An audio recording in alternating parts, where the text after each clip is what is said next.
નમસ્તે વિદ્યાર્થી મિત્રો, હું કરણ સર વિજ્ઞાન અને ટેકનોલોજી વિષયમાં આપ સૌનું હાર્દિક સ્વાગત કરું છું। વિદ્યાર્થી મિત્રો, આપણે શરૂ કરીએ છીએ આપણો વિષય વિજ્ઞાન અને ટેકનોલોજી। પહેલા પાઠની આપણે શરૂઆત કરીએ છીએ અને આપણા પહેલા પાઠનું નામ છે પાક ઉત્પાદન અને વ્યવસ્થાપન। તો પાઠનું નામ સાંભળીને તમને એટલો અંદાજ આવે કે પાક ઉત્પાદન અને વ્યવસ્થાપન એટલે કંઈક ખેતીના સંદર્ભમાં છે, કારણ કે આ પાક શબ્દ આપણે ઘણી વખત સાંભળેલો છે અને ખેતી સાથે તેને સંબંધ છે એવો આપણે અંદાજ લગાવી શકીએ છીએ અને આવું વિચારવું બરાબર પણ છે। તો આપણે આ પાઠમાં પાકના ઉત્પાદન વિશે ભણવાના છે, એટલે પાકનું ઉત્પાદન કેવી રીતે થાય છે, પાક એટલે શું તે પણ આપણે જાણવાના છીએ અને પાકનું વ્યવસ્થાપન એ શું છે અને શા માટે છે તે પણ આપણે આ પાઠમાં સમજવાના છે। તો આ પાઠ તમને ઘણું બધું નોલેજ આપવાનું છે, એટલે ઘણી બધી બાબતો આપણને આ પાઠના માધ્યમથી જાણવા મળવાની છે, શીખવા મળવાની છે। પણ સૌથી મહત્વની વાત કે આપણે આ પાઠ ભણીએ છીએ કેમ, શા માટે આ વિષય વસ્તુને સમજવી આવશ્યક છે। વિદ્યાર્થી મિત્રો, આપણે રહીએ છીએ ભારત દેશમાં। આપણો દેશ ભારત એ કૃષિ પ્રધાન દેશ છે એવું આપણે સૌ જાણીએ છીએ કે ભારત એ કૃષિ પ્રધાન દેશ છે, અર્થાત જે દેશનો મુખ્ય વ્યવસાય ખેતી હોય। દેશના મોટા ભાગના લોકો ખેતી કાર્યમાં જોડાયેલા છે। પણ તમે જુઓ કે જેમ આધુનિકતા આવે છે, વસ્તીમાં વધારો થાય છે, તેમ તેમ આપણને વધુ અન્નની જરૂર પડે છે। એટલે વસ્તીનો વધારો એ અન્ન પ્રાપ્તિ માટેનું સૌથી મહત્વનું કારણ છે, એટલે કે વધારે ઉત્પાદન કરવું પડે। આધુનિકતાના કારણે અને વસ્તી વધવાને કારણે શું થઈ રહ્યું છે, તો ભાઈ કૃષિ લાયક એટલે કે ખેતી લાયક જમીન વિસ્તારો ઓછા થઈ રહ્યા છે, નવા ઉદ્યોગો અસ્તિત્વમાં આવી રહ્યા છે, નવા ઉદ્યોગોની સ્થાપના કરવા માટે જમીન વિસ્તાર ઉપયોગમાં લેવાય છે અને મકાનો વધતી વસ્તીની રહેઠાણની જરૂરિયાત પૂર્ણ કરવા માટે, વધતી વસ્તીની જે રહેઠાણની જરૂરિયાત છે એને પૂર્ણ કરવા માટે જે ખેતીલાયક જમીન વિસ્તારો છે એને પણ હટાવીને ત્યાં રહેઠાણ બાંધવામાં આવે છે। તો થાય છે શું કે એક તો વસ્તી વધી રહી છે અને વધેલી વસ્તીની અન્નની જરૂરિયાત પૂર્ણ કરવા માટે જે ખેતરો છે એ ઘટી રહ્યા છે। તો અન્ન પ્રાપ્તિ, પૂરતા પ્રમાણમાં ઉત્પાદન એ હવે ભવિષ્ય માટે સંઘર્ષની બાબત છે। ઓછી જગ્યામાં વધુ ઉત્પાદન કરવાનું છે। પણ અહીં આપણે પહેલા તો પાયાની બાબતો શીખીશું કે ખેત ઉત્પાદન શું છે, પાક ઉત્પાદન કેવી રીતે થાય છે, તે માટેની પદ્ધતિઓ શું છે, તે માટેની પ્રક્રિયા શું છે, કેવી રીતે ખેડૂત ખેતરમાં પાકનું ઉત્પાદન કરે છે। ચાલો આપણે શરૂ કરીએ છીએ આપણા પહેલા પાઠની પાક ઉત્પાદનનું વ્યવસ્થાપન। તો ચાલો હવે આપણે પાઠમાં સમાવિષ્ટ મુદ્દાઓ જાણી લઈએ, ત્યાર પછી પાઠની શરૂઆત કરીશું।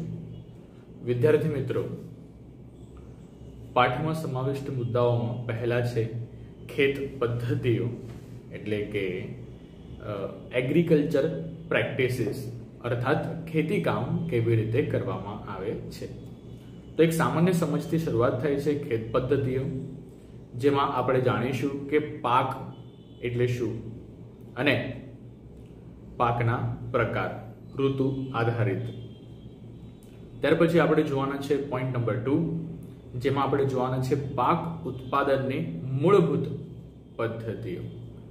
પાક ઉત્પાદનની મૂળભૂત પદ્ધતિઓ એટલે કે ખેતરમાં પાક લેવાનો છે તો તે માટેની પદ્ધતિઓ શું છે એના ભાગરૂપે આપણે ભણવાના છે પોઈન્ટ નંબર 3, ભૂમિને તૈયાર કરવી એટલે કે જમીન તૈયાર કરવી. જમીન તૈયાર કેમ કરવી, તેનાથી શું ફાયદા છે, તે માટેની પ્રક્રિયા શું છે અને તે માટે કયા ખેત ઓજારો કામ લાગે છે તે આપણે આ મુદ્દામાં જોઈશું. ત્યાર પછી છે પોઈન્ટ નંબર 4, ભૂમિને તૈયાર કર્યા પછીનો તબક્કો રોપણી અથવા વાવણી. જે પાક આપણે લઈ રહ્યા છે એની વાવણી, એ વાવણી માટે બીજની પસંદગી, વાવણી માટેનું સાધન, તો એના માહિતી આપણે મેળવીશું પોઈન્ટ નંબર 4માં. ત્યાર પછી છે પોઈન્ટ નંબર 5, કુદરતી અને કૃત્રિમ ખાતર ઉમેરવું. તો અહીં ખાતરની વાત છે, જેમાં આપણે અભ્યાસ કરીશું ખાતર શા માટે, ખાતર કયા કયા હોય છે, ખાતરના પ્રકાર, કુદરતી અને કૃત્રિમ, કુદરતી ખાતરના ફાયદા, કૃત્રિમ ખાતરના ફાયદા અને ગેરફાયદા, આ બાબતોનો અભ્યાસ આપણે કરીશું પોઈન્ટ નંબર 5. ત્યાર પછી છે પોઈન્ટ નંબર 6, સિંચાઈ. સિંચાઈ એટલે પાકને પાણી આપવું.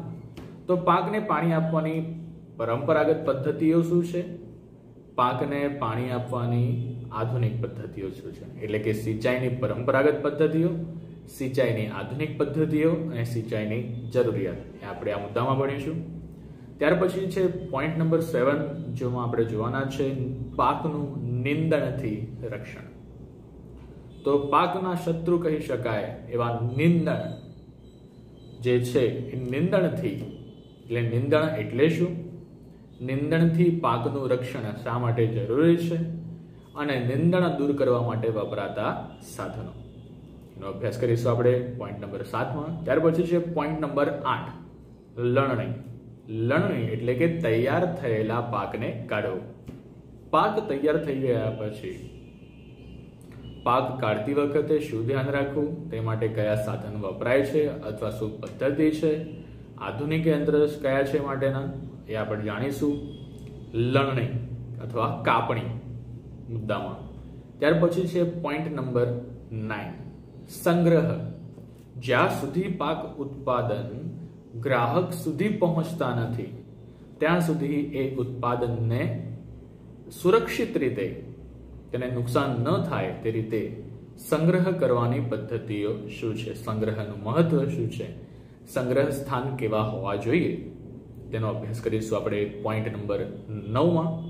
અને લાસ્ટ પોઈન્ટમાં જોવાના છે પ્રાણીઓ દ્વારા ખોરાક, એટલે પ્રાણીઓ દ્વારા આહાર, આપણે છેલ્લા મુદ્દામાં જોવાના છે. તો ટોટલ આ 10 મુદ્દાઓનો અભ્યાસ આપણે કરવાના છે. કયા કયા, ખેત પદ્ધતિઓ, પાક ઉત્પાદનની મૂળભૂત પદ્ધતિઓ, ભૂમિને તૈયાર કરવી, રોપણી કે વાવણી, કુદરતી અને કૃત્રિમ ખાતર ઉમેરવું, સિંચાઈ, નિંદણથી રક્ષણ, લણણી, સંગ્રહ અને પ્રાણીઓ દ્વારા ખોરાક. તો આ 10 મુદ્દાઓનો આપણે અભ્યાસ આ પાઠમાં કરવાના છે. તો ચાલો વિદ્યાર્થી મિત્રો, હવે આપણો આ પાઠમાં જે પહેલો મુદ્દો છે ખેત પદ્ધતિઓ, તેનો અભ્યાસ કરીએ. ખેત પદ્ધતિઓનો આપણે અભ્યાસ કરીએ તો આ પાઠની આપણે શરૂઆત કરીએ છીએ એક અર્થ સમજવાની સાથે કે ભાઈ પાક એટલે શું. બરાબર, આમ તો આપણે જાણીએ છીએ કે ભાઈ પાક શું છે, જે ખેતરમાં ઉગાડે પાક. ઓકે, પણ આપણે કોઈને સમજાવવું છે કે આપણે આપણી સમજને સ્પષ્ટ કરવી છે, તો આપણે એને કેવી રીતે સમજીશું કે ભાઈ પાક એટલે શું.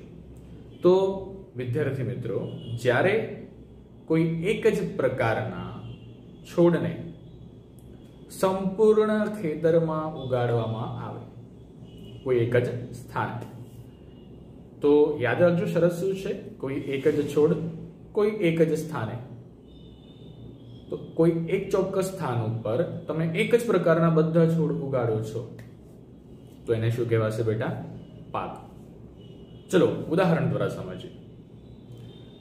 ધારો કે ખેડૂત પાસે 1 એકરનું ખેતર છે.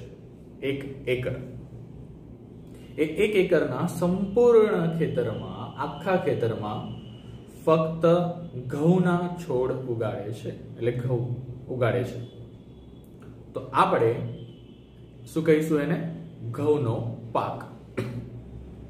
કોઈ ખેડૂત પોતાની 1 વીઘા જમીનમાં આખા ખેતરમાં ફક્ત અને ફક્ત ડાંગર ઉગાડે છે. ડાંગર એટલે કે ચોખા. તો આપણે એને શું કહીશું? એ પાક એને શું કહીશું આપણે? ડાંગરનો પાક. બરાબર છે. કોઈ ખેડૂત છે એ પોતાની જમીનમાં, પોતાના ખેતરમાં ચણા ઉગાડે છે, તો આપણે કહીશું એને ચણાનો પાક. કોઈ ખેતર છે જેમાં ખેડૂત બાગાયતી ખેતી કરે છે, એટલે કે બગીચા, અને એણે એ બગીચામાં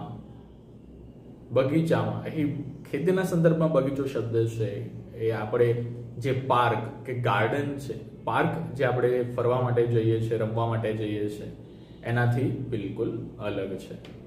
જ્યાં ફળ અને ફૂલની ખેતી થાય છે એ બાગાયતી ખેતી કહેવાય છે. ફળ, ફૂલ, સૂકા મેવા, અમુક જે મસાલા હોય છે એ બાગાયતી, એટલે જેમાં છોડ. બાગાયતી ખેતી મોટા ભાગે એવી વનસ્પતિ માટે, એવા પાક માટે થાય છે કે જેમાં છોડ ઉગાડવામાં આવતા હોય અને એક વખત ઉગાડેલા છોડમાંથી સતત 8, 9, 10 વર્ષ સુધી એનો લાભ મળ્યા કરે. બાકી પરંપરાગત ખેતી જે આપણી છે અનાજ અને કઠોળની, એમાં આપણે ચાલુ જે સિઝન છે, એટલે જે મોસમ છે, એમાં આપણે પાક લીધો, ઉગાડ્યો, આખો સંપૂર્ણ પાક કાઢી લેવો પડે, ખેતર ખાલી કરી નાખવું પડે. બરાબર છે. અને પછી નવેસરથી ફરીથી બીજો નવો પાક લેવો પડે. બાગાયતી ખેતીમાં આવું હોતું નથી. અને ધારો કે કોઈ ખેડૂત પોતાના ખેતરમાં આંબા ઉગાડે છે, તો શું એ દર વર્ષે નવા આંબા ઉગાડશે? ના. એક વખત આંબા ઉગ્યા પછી અમુક વર્ષો સુધી દર વર્ષે એને આંબાના વૃક્ષ પરથી કેરીઓ મળતી રહેશે. તો આ ખેડૂત કે જેણે પોતાના ખેતરમાં આંબા ઉગાડ્યા છે, બરાબર છે, તો એ શું કહેવાશે? આંબાવાડી કહેવાશે, કાં તો આપણે એને કેરીનો પાક કહીશું. બરાબર છે. ઓકે, તો ખ્યાલ આવી ગયો તમને કે પાક કોને કહેવાય? કોઈ ચોક્કસ સ્થાન જ્યાં બધા જ એક સરખા છોડ ઉગાડવામાં આવતા હોય, ઉછેરવામાં આવતા હોય, કોઈ એક જ પ્રકારની વનસ્પતિ ઉછેરવામાં આવતી હોય, તો એને આપણે પાક કહીશું. ઘઉં ઉછેર્યા છે, ઘઉંનો પાક. ચોખા ઉછેર્યા છે, ચોખાનો પાક. બાજરી ઉછેરી છે, બાજરીનો પાક. મકાઈ ઉછેરી છે, મકાઈનો પાક. શેરડી ઉછેરી છે, શેરડીનો પાક. કોઈ ફળ કે ફૂલ લીધા છે, તો એ ફળ કે ફૂલની બાગ એવું કહેવાશે. ત્યાં ફળ કે ફૂલની શું કહેવાશે? બાગ કહેવાશે. બરાબર છે. ઓકે, તો પાક શબ્દ આપણને અહીં ખબર પડી ગઈ છે. તો વિદ્યાર્થી મિત્રો, પાકના વિવિધ પ્રકાર છે. આપણે આહારમાં જે લઈએ છીએ, આપણે આપણા ખાદ્ય પદાર્થો તરીકે જેનો ઉપયોગ કરીએ છીએ, એમાં આપણે એનું એક સામાન્ય વર્ગીકરણ આપણે પ્રાથમિક કક્ષાથી ભણી ચૂક્યા છે. અનાજ, ઘઉં, ચોખા, બાજરી, જુવાર, મકાઈ જેવા અનાજ, ચણા, વાલ, વટાણા જેવા કઠોળ, વિવિધ શાકભાજી, વિવિધ ફળ, વિવિધ મસાલા. તો આ પાકના વિવિધ પ્રકાર છે. બરાબર છે. અને આ ઉપરાંત કેટલાક રોકડિયા પાક, શેરડી, મગફળી, એરંડો, દિવેલિયા જેવા રોકડિયા પાક પણ હોય છે. તો પાકના વિવિધ પ્રકાર છે. પણ જ્યારે પાકનું સામાન્ય વર્ગીકરણ કરવામાં આવે છે, ખેડૂત આપણે વર્ગીકરણ કરીએ છીએ, એનાથી ખેડૂતનું વર્ગીકરણ થોડું ભિન્ન હોય છે. કારણ કે એના આધારે એ નક્કી કરે છે કે ખેતી કામમાં કયા સમયે કયો પાક લઈ શકાય, કઈ પરિસ્થિતિ અને કયો સમયગાળો કયો પાક લેવા માટે અનુકૂળ છે, તે આના ઉપરથી ખ્યાલ આવે છે. તો કેવી રીતે નક્કી થાય છે? ઋતુ એટલે કે મોસમ પરથી, ઋતુ પરથી નક્કી થાય છે. તો જે ઋતુમાં આપણે પાકને ઉગાડીએ છીએ, એટલે કઈ ઋતુમાં કયો પાક ઉગાડીએ છીએ, તેના આધારે તેનું વર્ગીકરણ કરી શકાય. જેમ કે આપણો દેશ ભારત એક વિશાળ દેશ છે, જેમાં વરસાદ, તાપમાન, ભેજ, આ જે વાતાવરણની સ્થિતિ છે એ એક સરખી હોતી નથી. વરસાદ દરેક જગ્યાએ એક સરખો પડે છે? જી ના. તમે ઘણી વખત સમાચાર પત્રમાં વાંચો છો કે ભાઈ અમુક જિલ્લામાં ભારે વરસાદ પડ્યો, તમે એવું કહેશો કે મારા જિલ્લામાં તો વરસાદ જ નથી પડ્યો અને મારા જિલ્લાની બાજુમાં જે જિલ્લો છે ત્યાં તો વરસાદ પડ્યો છે. તો તમે આ પરિસ્થિતિ અનુભવી હશે. વરસાદ બધે જ એક સરખો પડતો નથી. એટલે વરસાદની સ્થિતિ અલગ છે. વરસાદની સ્થિતિ અલગ તો એના આધારે ભેજની સ્થિતિ પણ અલગ. જ્યાં ઓછો વરસાદ ત્યાં ભેજ ઓછો, જ્યાં વધુ વરસાદ ત્યાં ભેજ વધારે. ભેજ એટલે શું? તો ભેજ એ પાણીનું વાયુ સ્વરૂપ છે એવું આપણે જાણીએ છીએ, હે ને? તો હવામાં પાણીના આ વાયુ સ્વરૂપની હાજરી એટલે ભેજ. બરાબર. હવામાં પાણી બાષ્પ સ્વરૂપે રહેલું હોય છે એ ભેજ.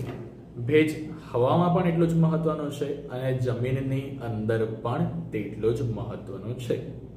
કારણ કે જમીનની અંદરનો જે ભેજ છે એ આપણે જે પાક ઉગાડવાના છે એના બીજને પૂરતા પ્રમાણમાં ગરમી આપે છે, જેથી એ બીજનું સરળતાથી અંકુરણ થઈ શકે.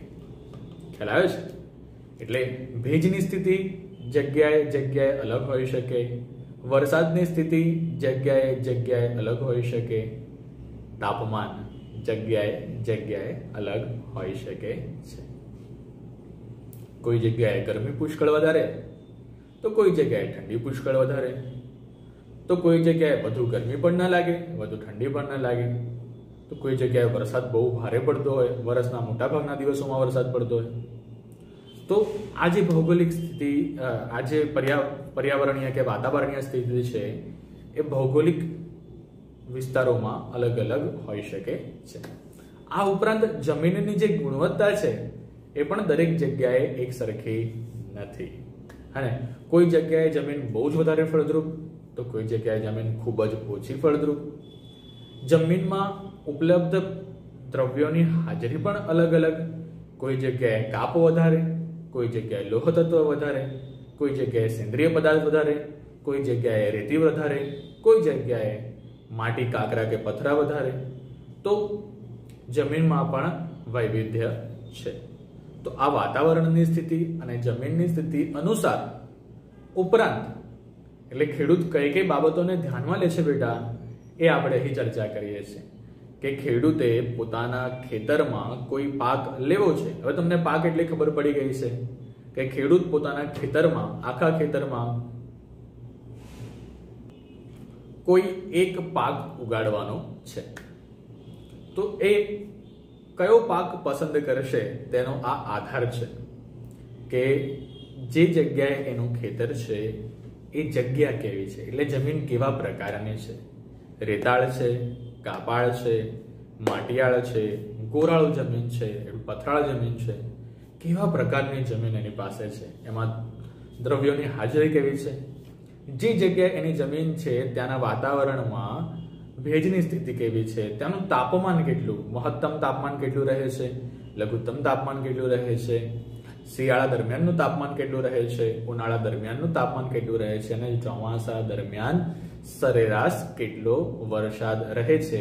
આ તમામ બાબતોને ધ્યાનમાં રાખીને ખેડૂત પોતાનો પાક નક્કી કરે છે. એના ઉપરથી એ નક્કી કરે છે કે મારા ખેતરમાં કયો પાક સૌથી વધુ અનુકૂળ આવશે. કારણ કે કોઈ પણ ખેડૂત બેટા પોતાના ખેતરમાં પાક ઉગાડે છે ત્યારે એ ખેડૂતનો હેતુ એ પાકની ઉપજ વધુમાં વધુ થાય તેવો હોય છે.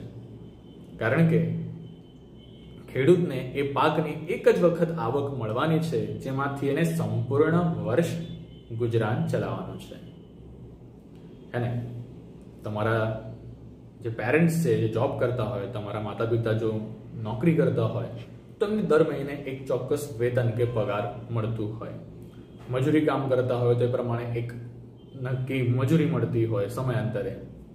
પણ ખેડૂત આખા વર્ષ દરમિયાન જે મહેનત કરે છે એના ફળ સ્વરૂપ જેનો પાક તૈયાર થાય છે એ પાકની આવકને એક જ વખત મળવાની છે, જેમાં એને સંપૂર્ણ વર્ષ પોતાનું ગુજરાન ચલાવવાનું છે અને ઉપરાંત ખેતીમાં રોકાણ પણ કરવાનું છે.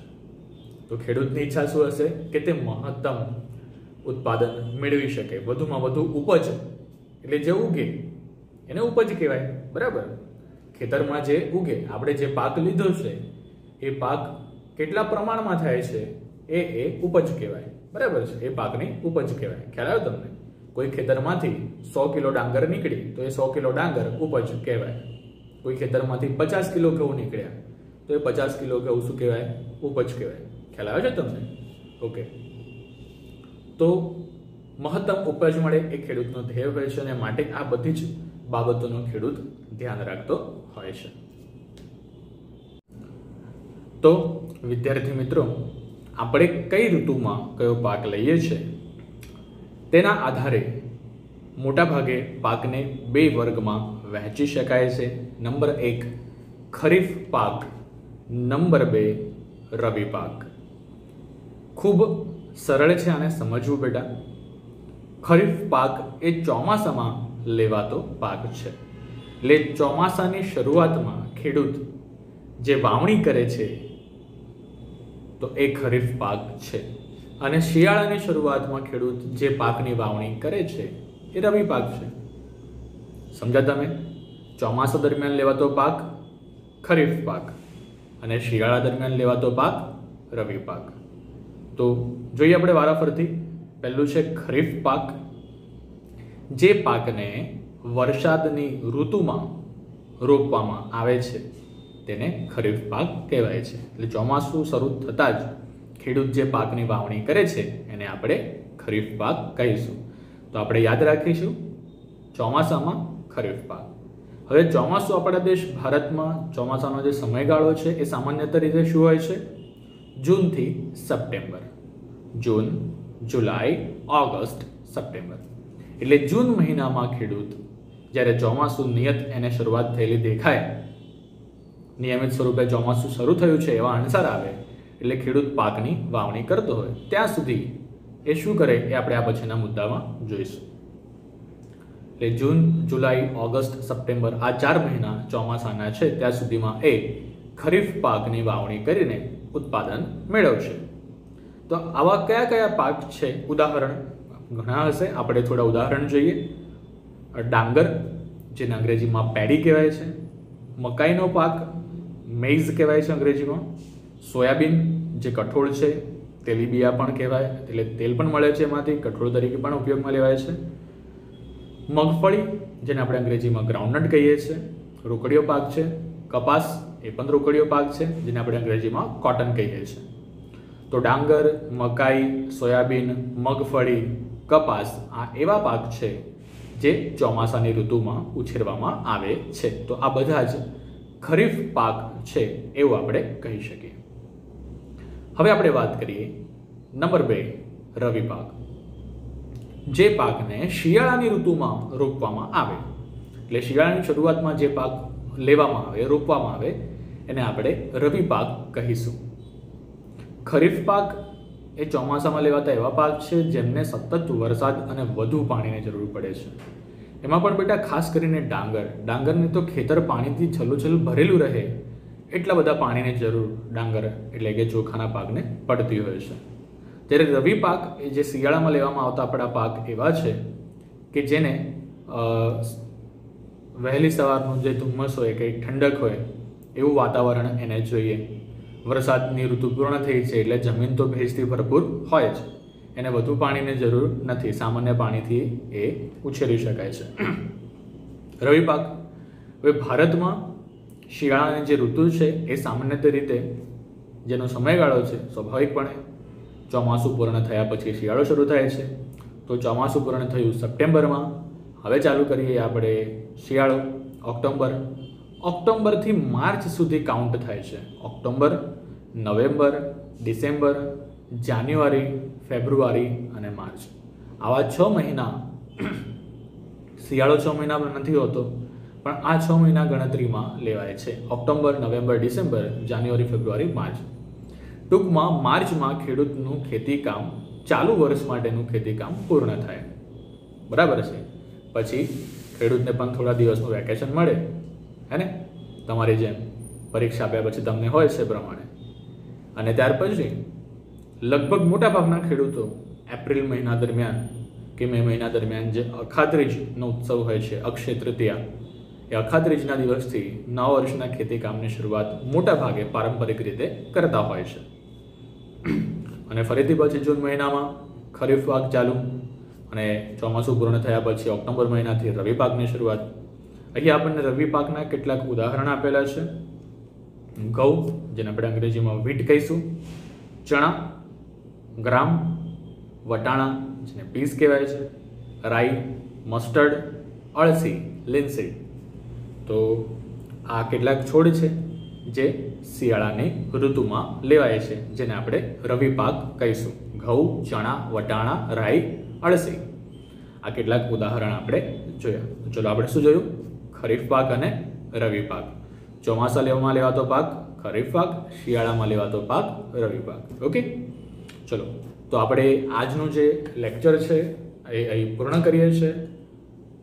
આ પછીના લેક્ચરમાં આપણે મુદ્દા નંબર 2 અને 3નો અભ્યાસ કરીશું. Thank you very much. C you in the next lecture.